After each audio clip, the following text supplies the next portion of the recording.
Thanks for taking the time to listen to our latest content here on the Blood Red channel. Guy here with just a quick message. Do you want the very latest Liverpool FC news directly into your inbox? Well, then sign up to our daily LFC newsletter, which will bring you the breaking news and big events from around Anfield. To subscribe, just go to bit.ly/LFC newsletter. That's bit.ly/LFC newsletter, or click the link in the description of this podcast and pop in your email address. It really is that simple. That link once more, bit.ly/LFC newsletter. Well, thanks for your time, and on with the podcast. Hello and welcome to the latest podcast on the Blood Red channel. The Premier League confirmed on Monday that clubs were free to return to training from today, Tuesday, May the 19th, as Project Restart took another step towards completion. So what does that mean for Liverpool? Well, for a start, they will return to training, we believe, on Wednesday. And while it might not be completely normal with social distancing still in place for the players, it is positive news at least. Off the field too, it's going to have several implications, notably financially, which so often with football, even if we don't like to admit it, is the bottom line. So to discuss everything football finance and the impact that the latest Premier League meeting will have on Liverpool FC, I'm delighted to have alongside me Kieran Maguire from the University of Liverpool and Price of Football podcast. Kieran, how are you getting on? I'm surviving not too badly. I've got a dog that gives me an excuse to get out of the house every day without the neighbours phoning the police. So he's very useful to me at present. But at the university, we've gone online. We're doing the exams online, doing our teaching online. The students have bought into it, and it's just a case of keeping in touch with them and trying to keep their spirits up as much as anything else. Yeah, it must be really difficult. I mean, I myself graduated from the University of Liverpool last summer, and it would have been a very different experience, I'm sure, if I'd have been there at the moment. But yeah, hopefully we can get back to some sort of normality in the near future, if not in the present. But yeah, there's a few reasons that we've got you on. Obviously, I mentioned the Premier League meeting, and I think that's the sort of topic that we will start with. It seems like clubs are getting back into training. We're around 6 weeks behind the Bundesliga and German football, I think it's fair to say. But the Premier League is going to come back here, and financially, I suppose, there wasn't really any other option. I think there was huge pressure financially. We're 3/4 of the way through the season. So if you think that the TV deal is worth around about £3 billion a season, there was potentially a £750 million refund due to the broadcasters. And even though Premier League owners of deep pockets and many of the wealthy on an individual basis, that would have been an awful lot of money to find for a short term, and I don't think they wanted that. So money usually drives all the decisions. If you go through all the divisions in English football at present, every decision ultimately is being determined by the cost of coming back compared to the savings from continuing. And that's formed the basis. Clearly, there's going to be no match day income at Anfield, at Goodison, at Old Trafford, and so on. But will have further implications, because I think clubs now will be looking at giving refunds to fans. That's money going out, and they've got no money coming in. Yeah, it's certainly strange times, and that sort of phrase, the new normal, gets thrown around a lot these days. I think that's something we're going to have to get used to. The latest sort of projections that social distancing will be in place for 6 to 12 months, so certainly no time soon. But just in terms of sort of the Champions League places and that sort of thing, that's sort of certainly for Liverpool and the top end of the Premier League, something important going into next season. I mean, that was going to be pretty difficult to decide anyway, or certainly more complicated than normal, given that Manchester City potentially have their European football ban coming into place from this onward. I mean, are we any closer to knowing what might happen with that and sort of the financial implications that might have on them? Because when you combine that with coronavirus, that's a pretty complex situation, isn't it? Very much so. Speaking to two people and sort of listening to other people's viewpoints, my understanding is that Manchester City wanted a swift resolution to this via the caps, because that had huge implications for them in terms of recruitment this summer, but also retention. You've got players like Kevin De Bruyne, who are he's 29 or almost 29. If he has to face 2 years without Champions League football, footballers are wealthy, but I think the elite players, it's as much, if not more, to do with they're conscious that they're on a limited time frame playing wise, and they want to look back at their achievements in terms of medals and trophies. I don't think De Bruyne would be delighted if he had to wait until 31 before he resumes his opportunities to win a Champions League medal. So that plays a lot in City's planning, and that's why they are very keen. City are very confident that they will defend the charges. UEFA are equally confident that they have a watertight case. So it will come down ultimately as to who has got the best lawyers, who's got the most persuasive lawyers when it comes to the tribunal, which takes place in Switzerland at some point in time. Yeah, it's a difficult one as well, isn't it? Because obviously Liverpool, as title rivals, they will sort of be able to capitalise almost on Manchester City's misfortune in that regard. But I mean, just to speak about this year's Champions League for a second, I mean, is it possible that Liverpool could almost be champions of Europe for an extra season, even though they've gone out of this season's competition, because the rest of the season could be scrapped? Or are we in a situation similar to the Premier League, whereby there's simply too much money involved for that to be the case?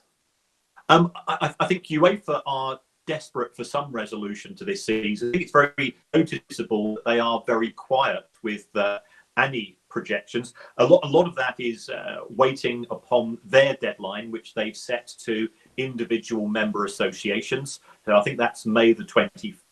And then UEFA will try to work out how or if it is feasible to complete both the Champions League and the Europa League.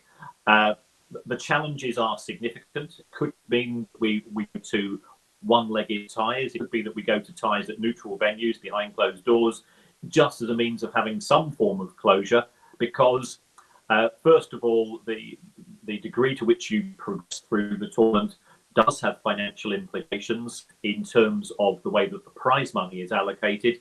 There's also some of the crazy UEFA 10-year coefficients which have to be calculated. And of course, the team that wins the Champions League automatically qualifies for next year's tournament as well, as does the team that wins the Europa League. So UEFA will be very reluctant to effectively call the whole thing off this season, and that there are going to be problems, because of course we've seen the French league domestically be called off. So where does this leave some of the clubs who are potentially going to be playing in Europe if their domestic league is closed? Every time you think you've got an answer, up pops another question, and the people at UEFA are having massive WhatsApp meetings and Zoom meetings, as we all are these days, just to work out some form of solution to this. But it's a bit like whack-a-mole.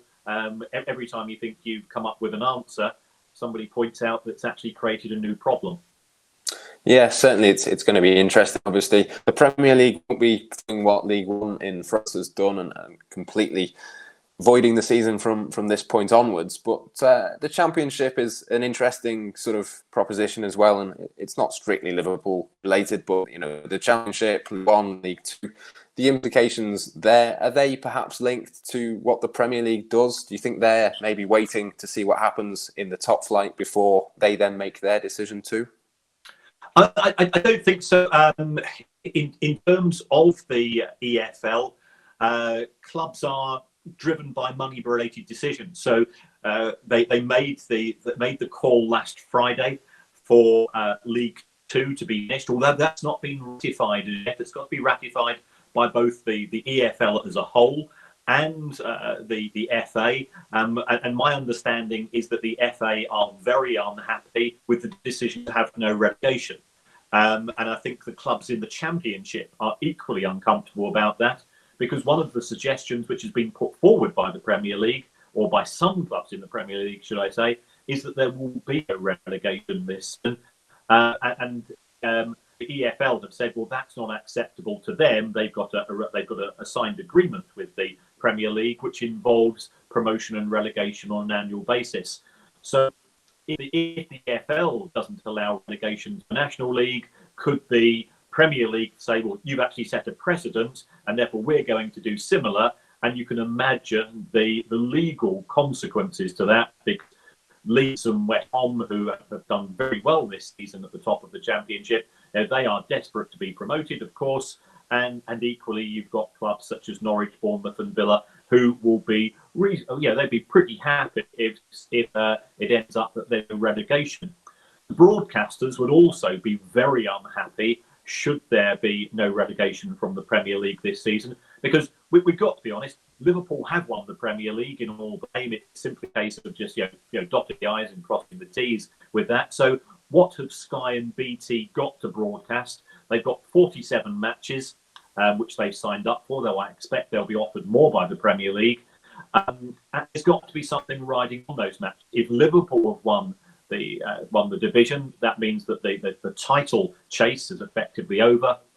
Therefore, the attention normally tends to switch to relegation. And if there's no relegation, if I was Sky or BT, I'd be very unhappy, because you're effectively looking at glorified friendlies in an empty stadia. That's not good for your viewing figures.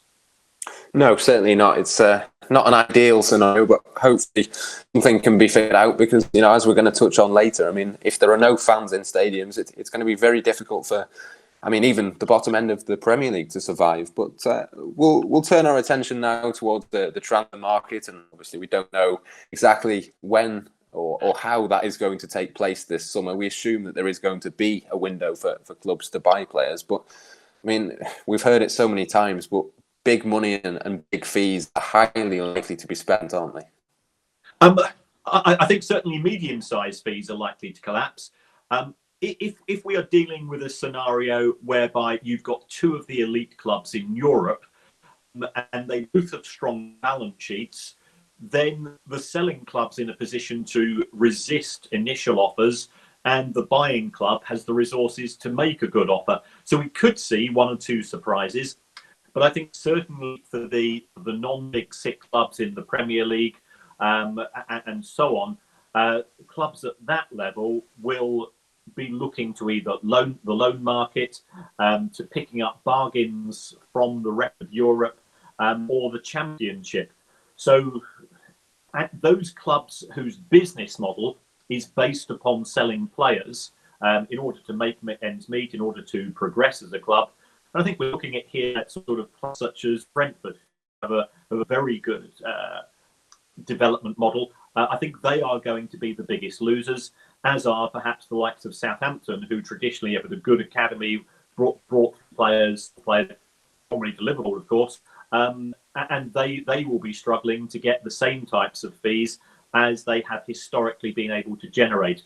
So certainly prices will be down. I think the number of transactions will be done as well, because there'll be so many of the UEFA membership who don't know whether they're starting football in August or not, under what circumstances they'll be starting football, and whether or not they can afford to pay players. You put all of that into the mix, and the prospect of going out and spending big fees becomes a non-starter. It might also be a huge own goal socially, if football clubs are seen to be, on the one hand, some have furloughed staff in the Premier League. Norwich have, for example. If they are then seen to be going out and spending large sums, I think the public reaction would be very negative. We've seen what's happened at Anfield with that regard already. But also, I think on an individual level, do you want to be seen to be spending £60 or £70 on a brand new version of this kit, when your mates are being furloughed? They can't afford to go to the pub, even if we have some form of social gatherings allowed. It could be that conspicuous consumption in any form, either on a club level or an individual level in respect of football, actually becomes socially unacceptable. So do you think then maybe in the transfer market there's almost like a moral question that the clubs will have to ask themselves? It's a case of, do we do what maybe looks to be the right thing, or do we just take the criticism and spend on that new striker, because ultimately the fans will go, oh, well, it's all right because we've got a new number 9? Well, I suspect to a certain extent, if that man scores 6 goals in his first 4 games, everything's forgotten. Football fans are that way. If it turns out to be like Wesley at Villa or Joe Linton at Newcastle, where they'd spent a lot of money and he turned out to be a dud, I think the voices will be even louder than they would have been under normal circumstances. A lot of people are suffering in the UK at present. Yeah, they're being cooped up. They've lost their income streams. They're not necessarily capable of being furloughed because of the nature of the work that they've done and so on. I think football's got to tread very delicately. We do expect perhaps a higher degree of moral and ethical code football clubs than we do from perhaps any other line of business that we come into contact with. If I'm dealing with my bank, I'm fairly cynical. If I'm dealing with a big grocery store, the attitude's the same. I like to look up to my football clubs, hoping they have a set of values that I want to be associated with, and spending money as if it's going out of fashion, and being in complete disregard to what the biggest global crisis. This is not being melodramatic, since the end of the World War II. I think would be very insensitive of clubs. Certainly, yeah. I mean, Liverpool are probably one of those in the most strongest position to go out and spend. I mean, how likely is it that someone like Timo Werner could potentially come in at Liverpool for, that £52 million fee that's mooted? I mean, are Liverpool financially in a position, do you think, to be able to do that? Whether there's a more question is another sort of question in itself, of course. But are they in a position economically to be able to do it? Very much so.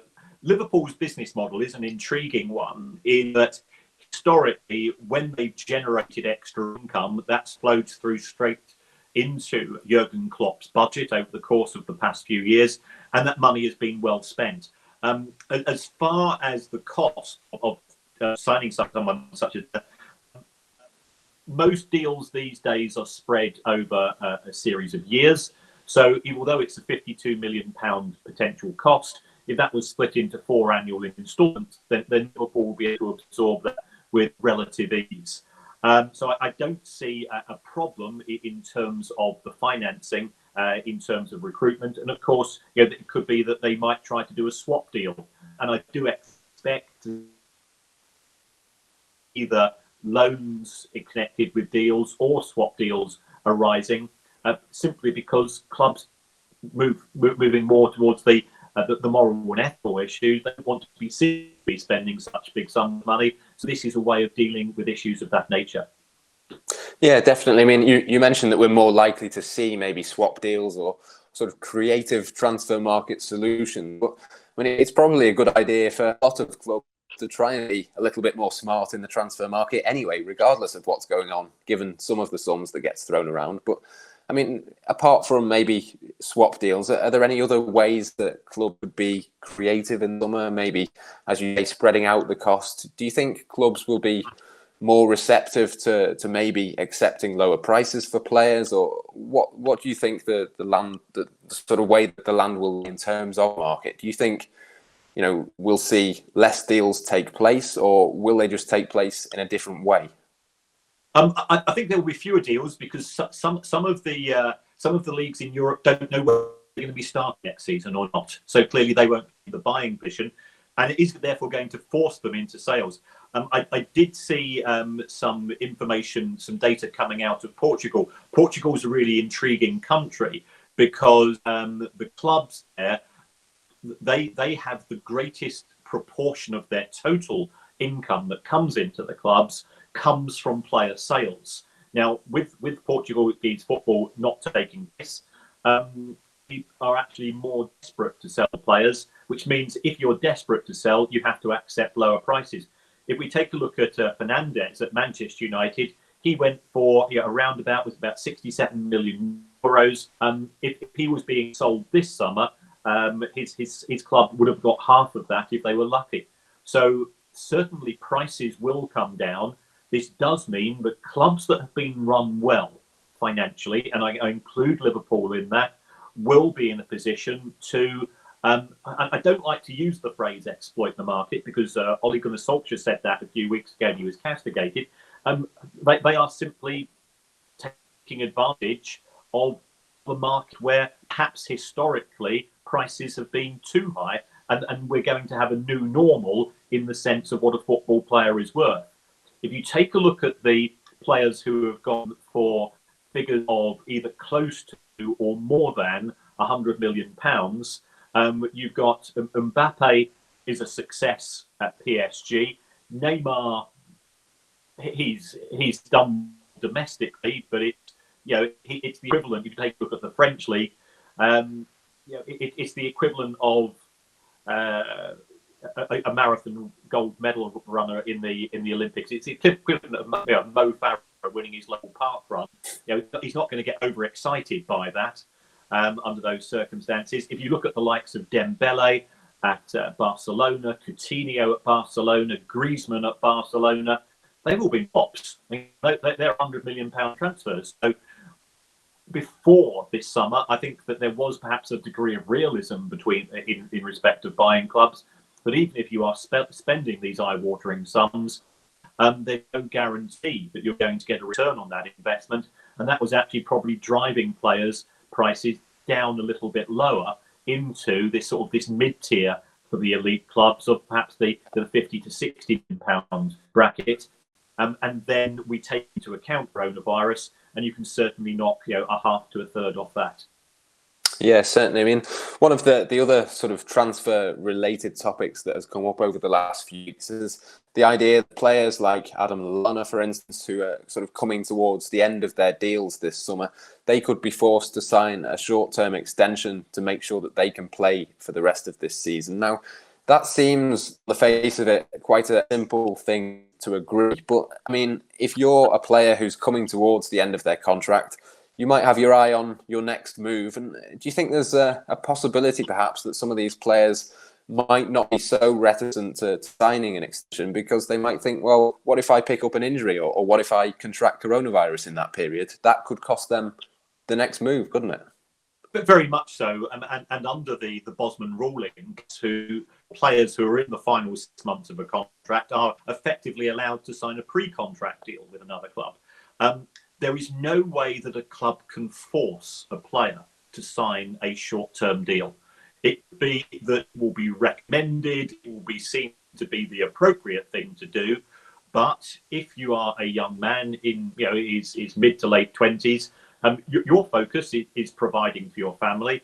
If you imagine if you did that and your cruciate went, there's no obligation for the club that has just extended your contract for a month to pay you for the next 7 or 8 months until you're fully fit. Speaking to sports lawyers, they feel that clubs are on very, very thin ice when it comes to the issue of contract extensions if the players have decided that they want to move on. It could be that another club comes in for Lallana and offers him significantly more money than his present deal at Liverpool. So why should he give up additional money for a club which ultimately has said, well, we don't think you're good enough for us, we don't want to extend your contract? Loyalty works more than one way within football. I'd imagine that Adam Lallana was feeling, well, he's disappointed that he's not being offered a longer extension or an improved contract or things of this nature from club. So under those circumstances, he cannot be forced to sign a contract extension. And I think clubs have to deal with this very delicately. If they try to force things through, expect some form of legal action to be taken by the players' representatives. Yeah, it's certainly one of those many obstacles that will have to be overcome between now and that sort of period at the end of July when those deals expire. But, perhaps probably some better timing was Liverpool's Nike kit deal that came into effect or will come into effect this summer. They've agreed with New Balance that the dates can be altered, and they've sort of agreed this Premier League title win will still take place in the New Balance kit, which is, I think, probably the morally right thing to do. But just in terms of the timing of that, do you think Liverpool will be in any way relieved that this Nike kit deal got done when it did? Because would this situation with the coronavirus now potentially have put that in danger? Well, certainly, because the way that the deal has been structured, and nobody's seen the small print, it appears to be that Nike are offering a lower guaranteed fee, but a much higher commission on every shirt sold. So I think perhaps Liverpool might be a little bit twitchy now because, with the potential, and I'm not trying to be scaremongering it, for the potential for, say, 4 million people to be unemployed in the UK by the end of this calendar year, there'll be a lot of people who can't afford to buy new kits. So Liverpool are now going to be getting from some people 20% of nothing. It looked like their commission was going to go up from 7% to 20%. If you've got a lot of people who, for whatever reason, it could be due to personal circumstances, due to a loss of employment, it could be that they feel that they only want to wear the kit when they're at Anfield or when they're out physically supporting football. So therefore, why buy the kit under those circumstances? I think the volume of kit sales is likely to fall until we have some form of greater social interaction. Because otherwise, what's the point of spending 60 or 70 quid on a football shirt when the only person that can see you is your friends, perhaps on Zoom, or your wife or partner, whoever it's going to be in the back garden?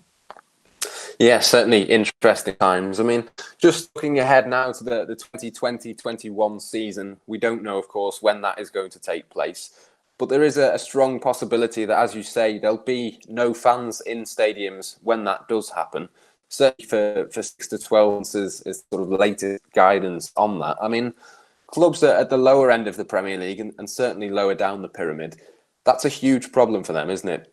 Is this potentially the end of football as we know it? I think the clubs at the bottom end of the Premier League actually will be okay. What's most important to them is the broadcasting deal. So if we take a club such as Bournemouth get £3.80 out of every £100 that they generate through the turnstiles. So they can actually probably cope without match day income for some time. But I agree with you entirely in relation to club in the EFL. The further you drop down through the football pyramid, the less significant broadcasting money becomes, and the more important that match day income becomes. So even if we have some form of resolution, clearly we've sort of solved League Two this season. League One is presently at civil war between those clubs that want to continue and those clubs that want to give up. And even as far as up as the Championship, there is little to be gained from those matches taking place next season, because the costs of playing player wages plus the costs of ongoing testing. It was estimated that it would have costed, if the total cost for the EFL would be close to £12 million to fully fund Leagues 1, 2 and the Championship this season. And individual club owners say they can't afford that.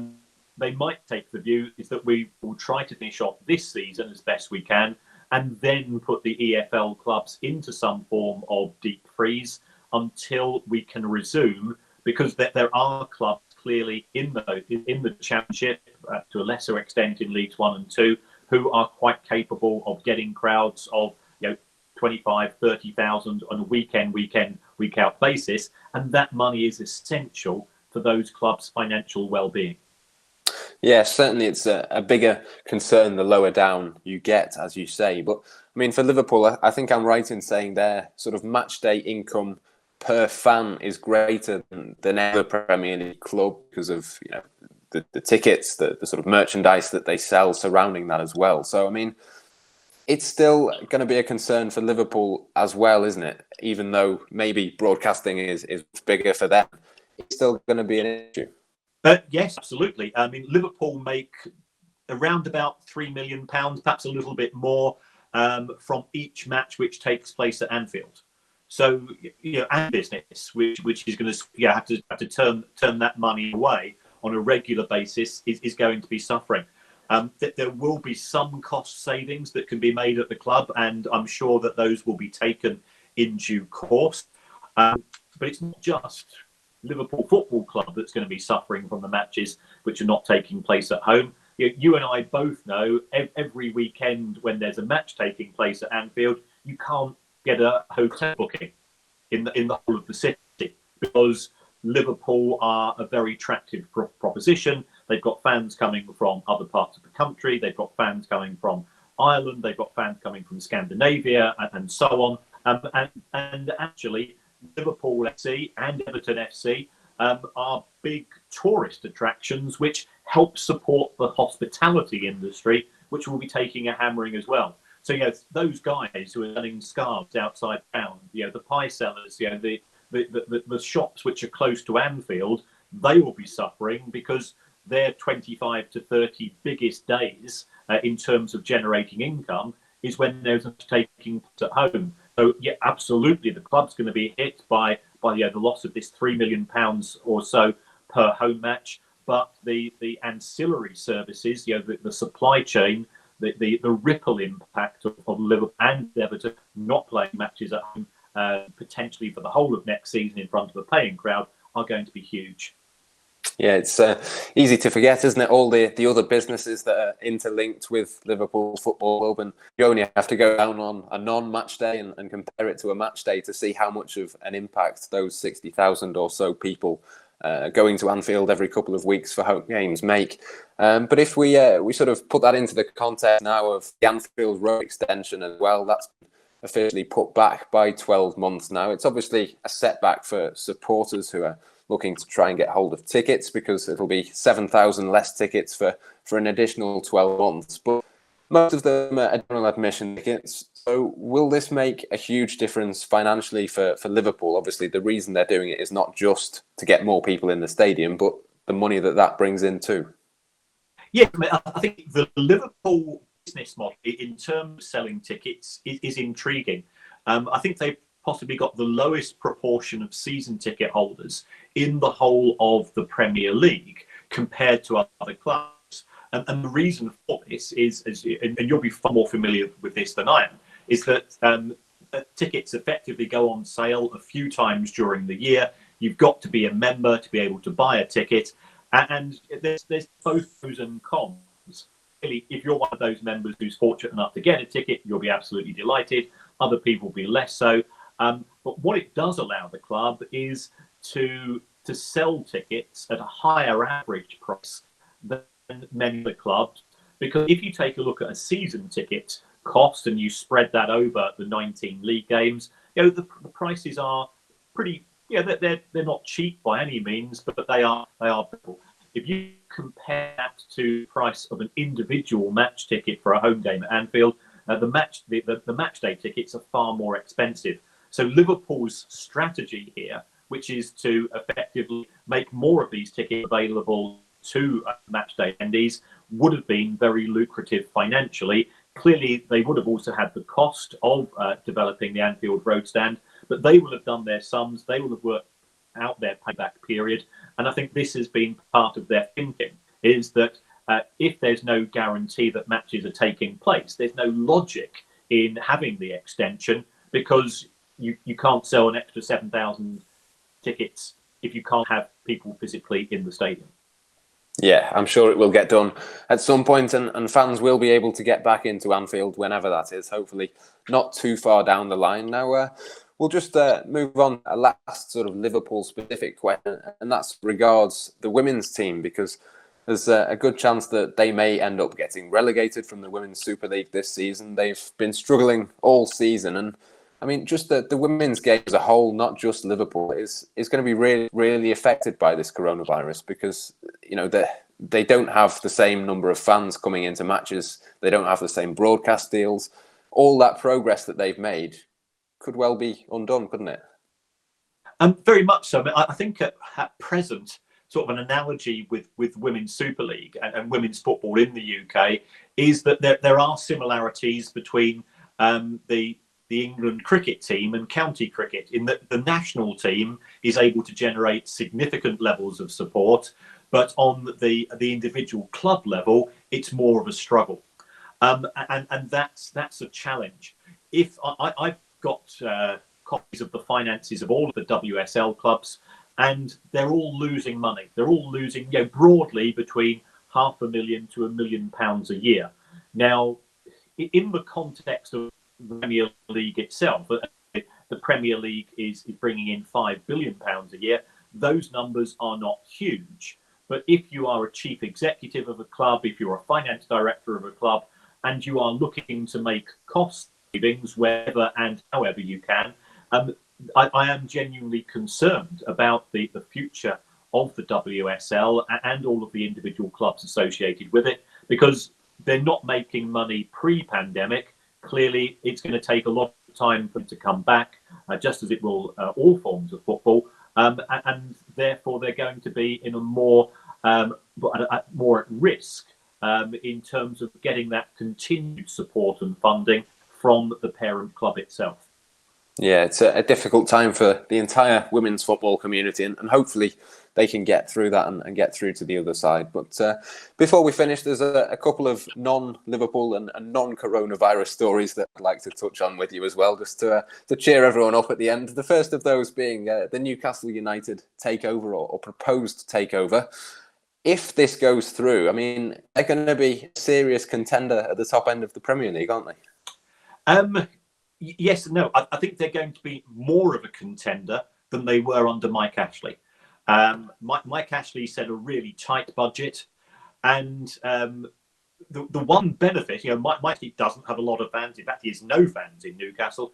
But the one thing that the new owners, assuming that this deal is approved, the one thing that they will benefit from is that under financial fair play rules, and this is what is going to stop Newcastle from going as crazily into the transfer market as we saw with Chelsea under Abramovich and Manchester City under Sheikh Mansour, is that you're limited in terms of the amount of your losses that you could make. You're limited to £105 million over 3 years. Many clubs in the Premier League actually run quite close to that limit, which doesn't give any new owner a lot of wiggle room. Mike Ashley was at the other end of the scale. He ran a very tight ship, and that meant that the new owners will have certainly a lot more money than many other clubs have done historically. And on the back of that, they will have a much bigger budget, and that will also be beneficial in the current transfer market, which, as we know, is going to be subdued. So will they be prospective Champions League qualifiers next season? I think that's a bridge too far. I think a lot of change needs to be had at the club. We saw Aston Villa get promoted last season, spend £100 million on transfers, and they're in the bottom three. So a lot would depend on the quality of how that money's spent. But yes, they could be broad contenders, as other clubs that are not currently as part of the Big Six. And clearly, there's a club not too far from Anfield whose owners want to join that elite gang as well. Yeah, I mean, you mentioned financial fair play regulations perhaps limiting Newcastle, but I mean, the sort of indications at this stage are maybe that they're going to be relaxed this summer because of the coronavirus and because of the impact across football. I mean, could that potentially help them and maybe Everton, could that maybe help level the playing field a little bit? But potentially, what we might see is that the Premier League either extends the level of losses allowed for 2019-20 or says that 2019-20 is excluded from the calculations. So therefore, those clubs that have overspent this season will effectively get a free pass. No decision has been made as yet, either Premier League level or UEFA level. So everybody's watching to see if there's any confirmation one way or the other. It would seem very harsh and very short-sighted to give clubs penalties for breaches of financial fair play in 2019-20 because the rules were not designed for a pandemic environment. Yeah, certainly the aim for all of those clubs, if those rules are relaxed, would be to get into the Champions League. And at the end of April, I think it was, there were some new plans put forward for a sort of new look Champions League, which I know you've done a little bit of looking into. And basically, it seems to be heading towards more of a closed shop. But that would be bad news, I think, for Liverpool and for football as a whole, wouldn't it? Well, it depends what side of the closed shop you are. But yes, I mean, the rules, one of which has been suggested, and we don't know whether this will be approved. Certainly there are individual leagues who are very unhappy with this is that there would be 2 divisions of 16 in the Champions League. For some crazy reason, clubs would play 12 games out of that. And the way that it would work was that the top 8 would go through to a round of 16. The netball clubs would drop into the Europa League, and then the bottom 4 clubs would effectively they would be relegated out. So I think there will be some clubs that will be kicked out, but if you finished, it was in the top 12 of that 16 division league, you were automatically enrolled in the following year's Champions League competition. So therefore, you could have a club who was performed really poorly domestically, but provided they're in the top 12, they'd end up in next year's Champions League. And the only way that you would qualify for the Champions League, remember, presently we have the top 4 clubs in the Premier League go for it. You'd actually have to win your domestic competition. So the excitement that we get, and you know, if we recall, Liverpool won the Champions League last year on the back of finishing 4th the previous season, and who finished 3rd? It was Spurs. So you know, you know, there's a lot riding on it presently, and I think there'll be individual leagues and individual clubs who are on the wrong side of any final decision that was made, who would be very unhappy if such a closed shop environment was created. It is very much coming from some of the elite clubs. Certainly the likes of Agnelli at Juventus has already made comments this year that clubs such as Atalanta, he said, they shouldn't have qualified for this year's Champions League because they are a small club. And as a football fan, I think that's one of the most insulting things I've ever heard in my life. It doesn't give any hope to the likes of Leicester when they had their superb achievement in 2016, and doesn't really give clubs much to look forward to, because you know, at present, you know, we go down effectively to 7th position in the Premier League, and it does mean that every match has something to play for, even in the final matches of the season, because you're either going for that top 7 or you're trying to avoid relegation or things of this nature, and it reduces the number of dead rubbers. Yeah, exactly. I mean, I think for Liverpool as well, part of the journey towards winning the Champions League was the fact that they had to get into it in the first place under Jurgen Klopp, because, as you say, that was by no means a guarantee at the time. But on to the final story that I want to touch on, and it's a sort of study that your department at the University of Liverpool has looked into, sort of valuing each Premier League club, I think. And Liverpool sort of come out at £1.4 billion.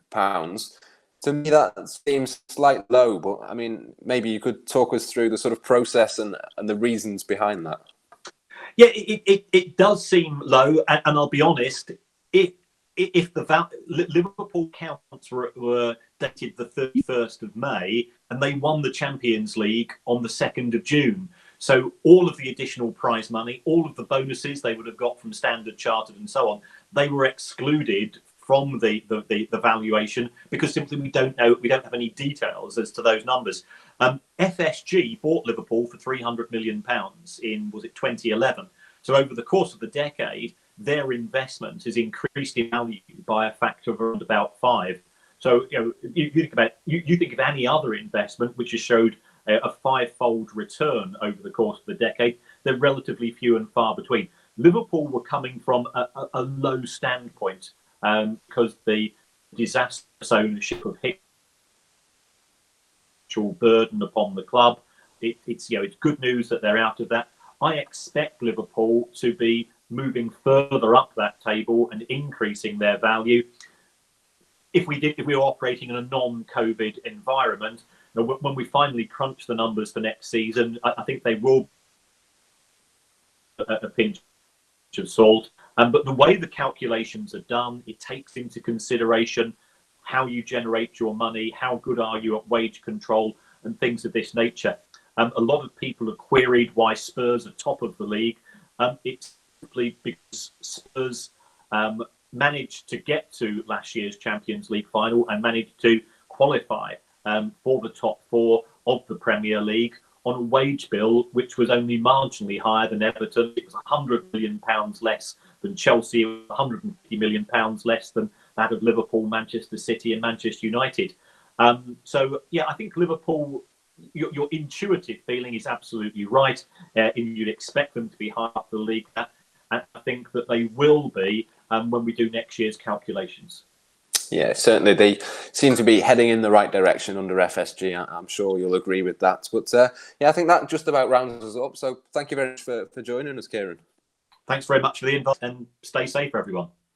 Yes, you too. And as and when more details do break on football's return, we will, of course, bring you those across the Liverpool Echo, and make sure to sign up to our Liverpool FC newsletter as well. All of the details will be in the description on YouTube or on wherever you get your podcasts from. It's completely free, and it means you will not miss a single story as we enter these unprecedented times. For now, though, thank you to Kieran for joining me, you for watching or listening, and until next time, goodbye.